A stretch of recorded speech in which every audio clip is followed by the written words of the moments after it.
ప్రియ దేవుని బిడ్డలారా, వాక్యపాఠం ప్రారంభించకముందు ఓ చిన్న కథ చెప్తాను వినండి. యేసు శిలువ మరణం దేవునికి మహిమ.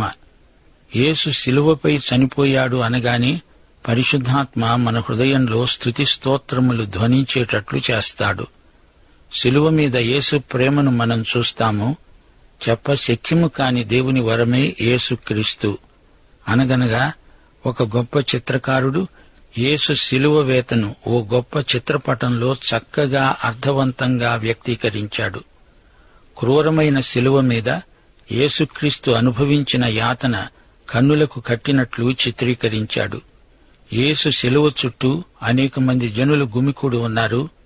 వారి ముఖ కవళికలను చిత్రకారుడు స్పష్టంగా చూపగలిగాడు. అదే చిత్రలేఖనంలో ఆ చిత్రకారుడు ఆ జనం మధ్య తనను కూడా చూపుతూ చిత్రం గీచాడు. ఆ శిలువ నీడ అంచున తాను నిలిచి ఉన్నాడు. ఆ కింద ఈ మాటలు రాశాడు: నేను కూడా అక్కడే ఉన్నాను. శిలువ వెయ్యి అని అరిచిన వారి గొంతుల్లో నా గొంతు కూడా ధ్వనిస్తోంది. ఆయనను శిలువ వేసిన చేతుల్లో నా చేతులు కలిసి ఉన్నాయి. బాలలు, శిలువ వేత పాపపు నీడ అంచున మనమందరము ఉన్నాము. యేసు మనందరి పాపాల చేత ఆవరించబడి అందరి పాపాలను భరిస్తూ శిలువ మీద వేలాడుతున్నాడు. అయితే ఆయన ప్రేమ చేత మన పాపపు చీకటిని పారదోలుతున్నాడు. యెషయా 53:5 మన అతిక్రమ క్రియలను బట్టి ఆయన గాయపరచబడ్డాడు, మన దోషములను బట్టి నలగొట్టబడ్డాడు. మన సమాధానార్థమైన శిక్ష ఆయన మీద పడింది. ఆయన పొందిన దెబ్బల చేత మనకు స్వస్థత కలిగింది. దేవునికి స్తోత్రం. సరే, మనమిప్పుడు యోబు గ్రంథం 20-21 అధ్యాయాలు వినబోతున్నాము. మొదట యోబు 20వ అధ్యాయం 1 నుండి. అప్పుడు నయమాతీయుడైన జోఫరు ఈలాగున ప్రత్యుత్తరమిచ్చాడు. జోఫరు అంచనా అంతా లోపభూయిష్టమైనది. యోబు దుష్టుడని, వేషధారి అని జోఫరు మాట్లాడుతున్నాడు. అతని తీర్పునకు ఇదే ఆధారం. యోబు కొంతకాలం భక్తుడిగా నటించిన వేషధారి అంటున్నాడు. యోబు నీతిమంతుడు కానే కాడు అనేది జోఫరు వాదం. యోబును శిక్షించడానికే దేవుడు అతనికి ఉన్న ఆస్తిపాస్తులన్నిటినీ తొలగించాడు. యోబు పడుతున్న కష్టాలకు కడగండ్లకు కారణం అతని దుర్మార్గమే, అతని భక్తిహీనతే అని జోఫరు వాదిస్తున్నాడు. యోబు, నీవు ఏమేమో మాట్లాడావు. దానికి నా దగ్గర ప్రత్యుత్తరం సిద్ధంగా ఉన్నది. నాకు అవమానము కలుగజేసే నిందను నేను విన్నందుకు నా మనోవివేకము తగిన ప్రత్యుత్తరం సిద్ధపరిచి ఉన్నది. దుష్టులకు విజయము కొద్ది కాలమే ఉంటుంది. భక్తిహీనులకు సంతోషము 1 నిమిషం మాత్రమే ఉంటుంది. ఆది నుండి నరులు భూమి మీద ఉంచబడిన కాలము మొదలుకొని ఇలాగే జరుగుతున్నదని నీకు తెలియదా? 6 వారి ఘనత ఆకాశమంత ఎత్తుగా పెరిగినా, మేఘములంత ఎత్తుగా వారు తల ఎత్తినా, తమ మలము నశించే రీతిగా వారెన్నటికీ ఉండకుండా నశిస్తారు. వారిని చూచిన వారు వారేమయ్యారు అని అడుగుతారు. తల ఎగసిపోయేటట్లు వారు గతించి కనబడరు. రాత్రి స్వప్నము దాటిపోయినట్లు వారు తరిమివేయబడతారు. జాగ్రత్తగా వినండి. జోఫరు ఈ విధంగా యోబు మీద ధ్వజమెత్తుతున్నాడు. అయినా కొన్ని చక్కని మాటలు అతని నోటి నుండి వెలువడుతున్నాయి. దుర్మార్గుల జీవితాలు ఎలా అంతరిస్తాయో చెబుతున్నాడు. పాపమనేది పాపికి ఎంతో సరదా అనిపించవచ్చు. అబద్ధాలు, దొంగతనం, ఇతరులను పీడించడం మొదలైన వ్యాసంగాలు వాటిని అభ్యసించే వారికి అసహ్యమనిపించవు. పైగా వీరు మరీ బరితెగి బజారున పడతారు. అక్రమంగా సంపాదించిన ధనంతో ఎంతో కాలం సుఖంగా గడుపుతారు. వారి మనస్సాక్షి మొద్దుబారిపోతుంది. అయితే దేవుని న్యాయమైన తీర్పు పనిచేయడం మొదలవుతుంది. జోఫరు 1 విషయం గ్రహించలేకపోయాడు. కొందరు పాపులకు ఈ లోకంలో ఉండగా దేవుని శిక్ష రాకపోవచ్చు. ధవళ సింహాసనపు తీర్పు వరకు వారి వ్యాజ్యం వాయిదా పడవచ్చు. ఆ తీర్పును మాత్రం ఎవరూ తప్పించుకోలేరు. ఇది నిజం. అంతేకాదు, దుర్మార్గులు దేవుని తీర్పును ఇక్కడ తప్పించుకున్నా అక్కడ తప్పించుకోలేరు. 11వ వచనం, జోఫరు ఇంకా ఉపన్యసిస్తూ అన్నాడు, వారి ఎముకలలో యువశక్తి నిండి ఉంటుంది, అది కూడా మట్టిలో కలిసిపోతుంది. చెడుతనం వారి నాలుకల కింద దాగి ఉంటుంది, వారి నోటికి అది తీయగానే ఉంటుంది. వారి కడుపులో వారి ఆహారం పులిసిపోతుంది, అది నాగుబాము విషంగా మారుతుంది. వారు మింగిన ధనమంతా తిరిగి కక్కివేస్తారు, దేవుడే కక్కిస్తాడు. కట్లపాముల విషం వారు పీల్చుకుంటారు, నాగుబాము నాలుక వారిని చంపుతుంది. తేనె వెన్నపూస ఏరులై పారుతున్నా వారికి సంతోషమనిపించదు. తాము ప్రయాసపడి సంపాదించుకున్నది అనుభవించలేక వారే తిరిగి అప్పగిస్తారు. తమ సంపాదన వారిని సంతోషపెట్టజాలదు.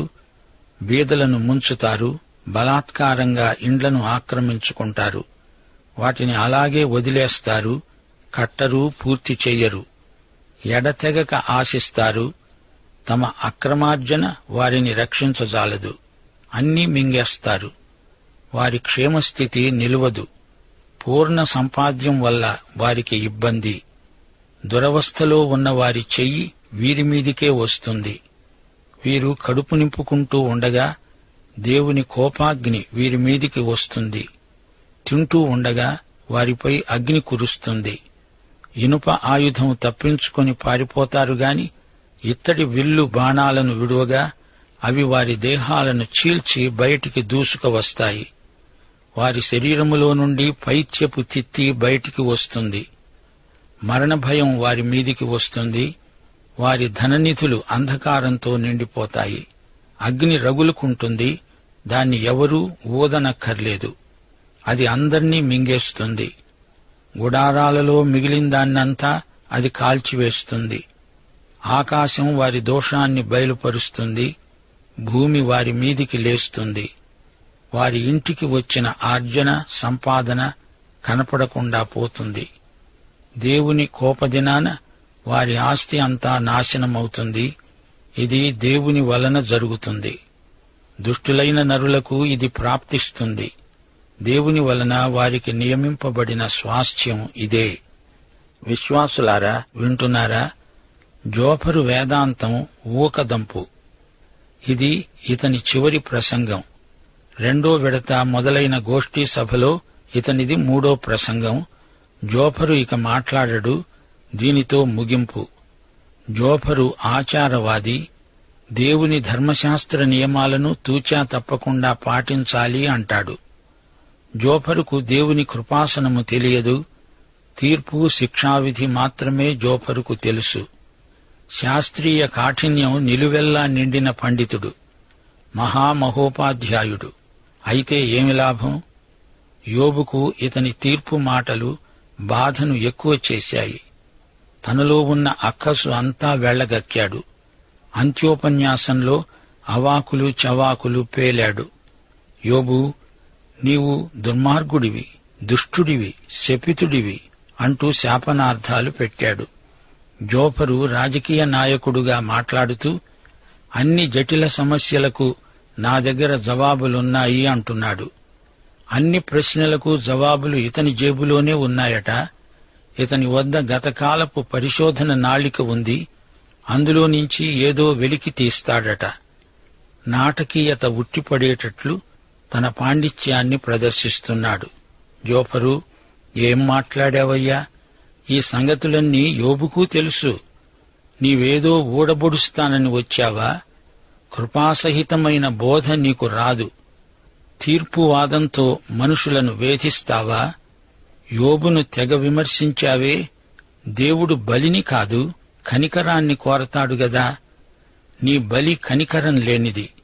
కనికరము గలవారు ధన్యులు, వారు కనికరము పొందుతారు. జోఫరు, దేవుని కోపం, దేవుని కనికరం, ఈ రెండిటి సమతౌల్యం నీకు తెలియదు. యోబులాంటి మంచివాడెవరూ లేరని దేవుడంటే యోబులాంటి దుర్మార్గుడెవరూ లేరని నీవంటావా? దేవుడు వరమిచ్చినా నీ వంటి పూజారులు వరమివ్వరు. అంతే. ఇప్పుడు 21వ అధ్యాయంలోకి వచ్చాము. యోబు లేచి జోఫరుకు జవాబివ్వబోతున్నాడు. అతడు తనను తాను సమర్థించుకునే ప్రయత్నం చేస్తున్నాడు. అయితే దేవుని దృష్టిలో అది వృథా ప్రయాస. దేవుడు లేడా యోబును సమర్థించడానికి? యోబు గ్రంథం 21వ అధ్యాయం 1వ వచనం నుండి, అప్పుడు యోబు ఈలాగు ప్రత్యుత్తరమిచ్చాడు: నా మాట మీరు జాగ్రత్తగా వినండి. నా మాట మీ ఆదరణ మాటకు ప్రతిగా ఉండునుగాక. నాకు సెలవిచ్చిన ఎడల నేను మాట్లాడతాను. నేను మాట్లాడిన తరువాత మీరు అపహాస్యం చేయవచ్చు. విశ్వాసులారా, వింటున్నారా? యోబు జవాబిస్తున్నాడు. దుర్మార్గులకు, దుష్టులకు ధనధాన్యాలుండవు అంటాడు జోఫరు. ఈ అభిప్రాయాన్ని యోబు ఖండిస్తున్నాడు. దుష్టులు కూడా, ఈ లోకంలో ధనధాన్య సమృద్ధి గలవారు ఎందరో ఉన్నారు. దాన్ని బట్టి మనిషి ఆధ్యాత్మికతను, దేవుని సౌజన్యాన్ని కొలవలేము. దేవుడు ప్రతి వ్యక్తిని తన ఇష్టప్రకారం పరీక్షిస్తాడు. భక్తి అనేది బాహిరమైన స్థితిగతులను బట్టి అంచనా వేయకూడదు. అది నీ హృదయ స్థితిని బట్టి ఉంటుంది. 4వ వచనం, నేను మనుష్యుణ్ణి గురించి మనుష్యునితో మొర్రపెట్టుకున్నానా? లేదే. నేను ఎందుకు ఆతురపడకూడదు? నన్ను తేరిచూచి ఆశ్చర్యపడండి. నోటిమీద చెయ్యి వేసుకోండి. నేను దాన్ని మనసుకు తెచ్చుకుంటే నాకేమీ తోచటం లేదు. నా శరీరానికి వణుకు పట్టుకుంది. భక్తిహీనులు ఎలా బతుకుతారు?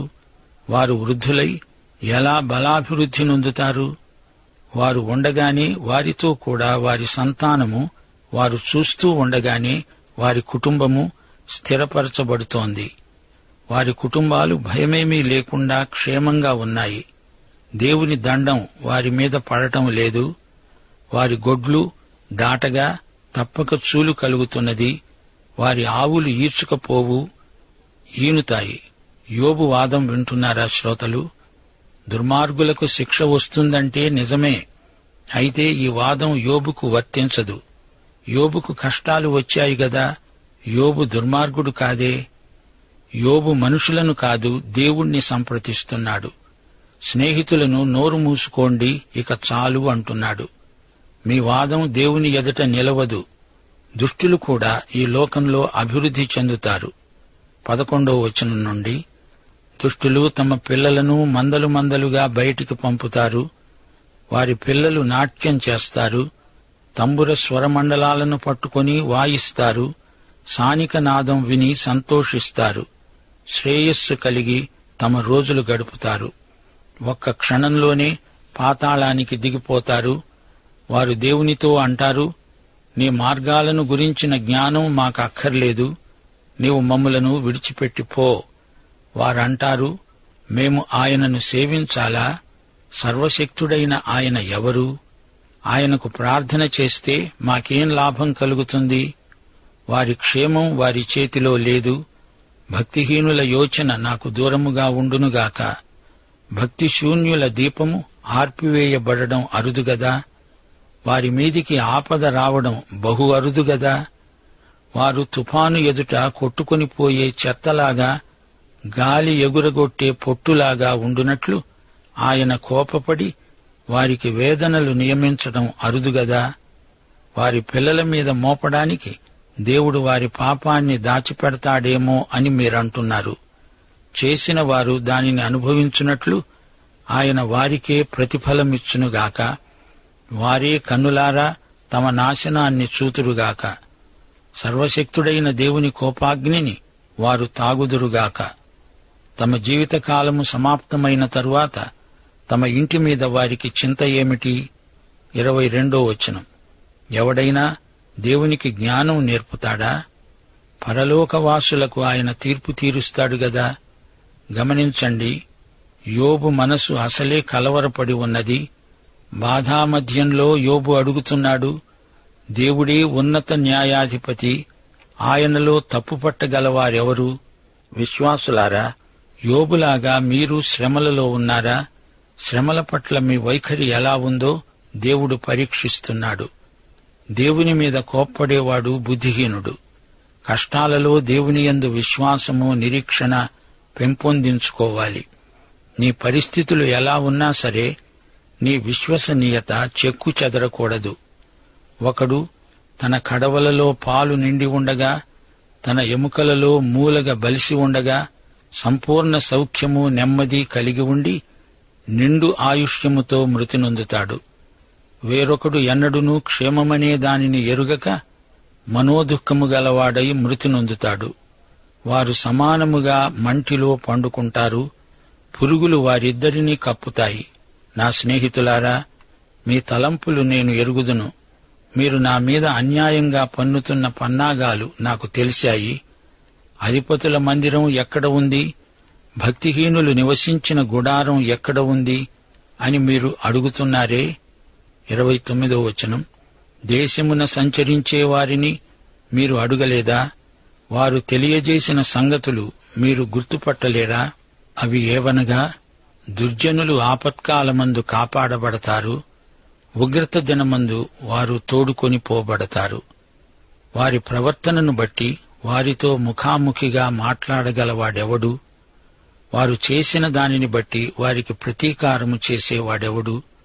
విశ్వాసులారా, గ్రహించండి. దుర్మార్గులు ఐశ్వర్యవంతులైతే వారి పాపం వారి ఐశ్వర్యానికి అడ్డమేమీ రానప్పుడు మనం ఎందుకు మంచితనాన్ని కోరుకోవాలి? దుర్మార్గులు పాపం చేసి తప్పించుకుంటున్నారు. అయినా ఒకానొక రోజున సుదూర భవిష్యత్తులో తీర్పు ఉంది. అది ఎవరూ తప్పించుకోలేరు. ప్రకటన గ్రంథం 20వ అధ్యాయం 11 నుండి 15వ వచనం వరకు. ధవళమైన మహాసింహాసనము, దానియందు ఆసీనుడై ఉన్న యేసుక్రీస్తును నేను చూచాను. భూమి ఆకాశములు ఆయన సముఖము నుండి పారిపోయాయి. వాటికి నిలువ చోటు కనపడలేదు. గొప్పవారేమి కొద్దివారేమి మృతులైన వారందరూ ఆ సింహాసనము ఎదుట నిలువబడి ఉండడం చూచాను. అప్పుడు గ్రంథాలు విప్పబడ్డాయి. జీవగ్రంథమనే వేరొక గ్రంథం విప్పబడింది. ఆ గ్రంథములయందు రాయబడి ఉన్న వాటిని బట్టి తమ క్రియల చొప్పున మృతులు తీర్పు పొందారు. సముద్రము తనలో ఉన్న మృతులను అప్పగించింది.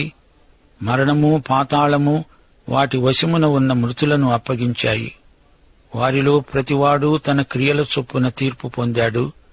మరణము మృతుల లోకము అగ్నిగుండములో పడవేయబడ్డాయి. ఈ అగ్నిగుండము రెండో మరణం. ఎవని పేరైనా జీవగ్రంథమందు రాయబడినట్లు కనపడని ఎడల వాడు అగ్నిగుండములో పడవేయబడ్డాడు. శ్రోతలు, ఇది సంగతి. అంతిమ తీర్పు ఇక్కడ కాదు, అక్కడ. మరో జీవితం మరణానంతరం ఉంది. ఐశ్వర్యమున్నా పేదరికమున్నా నీవు దేవుణ్ణి ఎలా అర్థం చేసుకుంటున్నావు? దేవుడు లేడనేవాడు కూడా ఎంతో ఐశ్వర్యంతో తులదూగేవాడు కావచ్చు. దుర్మార్గులు, దుష్టులు, క్రూరులు ఎందరో ఆస్తిపాస్తులతో హాయిగా ఉన్నారు. గాని వారు గతిస్తారు. అది వేరే సంగతి. 37వ కీర్తన 35వ వచనంలో దావీదు ఇదే మాట అన్నాడు. భక్తిహీనుడు ఎంతో ప్రబలి ఉండడం నేను చూచాను. అది మొలిచిన చోటనే విస్తరించిన చెట్టువలె వాడు వర్ధిల్లి ఉన్నాడు. దుర్మార్గులను దౌర్జన్యపరులను సైతాను ఆశీర్వదిస్తున్నాడు. పుత్రపౌత్రాభివృద్ధిరస్తు అంటున్నాడు. హెబ్రీ పత్రిక 9వ అధ్యాయం 27వ వచనం మరణం తరువాత నిత్య తీర్పు అని చెబుతోంది. జోఫరుకు యోబు ఇచ్చిన జవాబు సారాంశం ఇదే. మంచి జవాబిచ్చాడు. అయినా యోబు ఇంకా తనను తాను సమర్థించుకోవడం మానలేదు. యోబు స్వనీతి ధోరణిని మానుకోవాలి. అదే దేవుడు అతని నుంచి కోరుతున్నాడు. మనుషుల పట్ల దేవుడు వ్యవహరించే విధానం యోబుకు అర్థం కాదు. యోబు స్నేహితులకు అసలే అర్థం కాదు. తీర్పును గురించి దేవునికి ఎవరూ ఏమీ చెప్పనక్కర్లేదు, నేర్పనక్కర్లేదు. ఆయనకు తెలుసు. జరుగుతున్న వాస్తవిక విషయాలను గ్రహించి సత్యం నేర్చుకోవలసిన వారమే మనమంతా. దేవుని తీర్పులు ఊహాతీతమైనవి, గూఢమైనవి. ఒక మనిషి సంపదలను అనుభవించటానికి అతడు మంచివాడా చెడ్డవాడా అనే విషయానికి ఎక్కడా పొందిక ఉన్నట్లు కనిపించదు అని యోబు ఒప్పుకుంటున్నాడు. కీర్తనలు 73 1 నుండి 14వ వచనం వరకు కొన్ని సత్యాలు గమనించండి. నా పాదాలు జారటానికి కొంచెమే తప్పాయి, నా అడుగులు జారడానికి సిద్ధమయ్యాయి. భక్తిహీనులు నిశ్చింత గలవారై ధనవృద్ధి చేసుకుంటారు. అలాంటప్పుడు నేను నిర్మలుడనై ఉండడం వ్యర్థమే. ఇదే తలంపు యోబు మనసులో నుంచి వెలువడింది. పాఠం సమాప్తం. యేసుక్రీస్తు కృప, యెహోవా దేవుని ప్రేమ, పరిశుద్ధాత్మ నిత్య సహవాసము మనకు నిత్యత్వము వరకు తోడై ఉండునుగాక. ఆమేన్.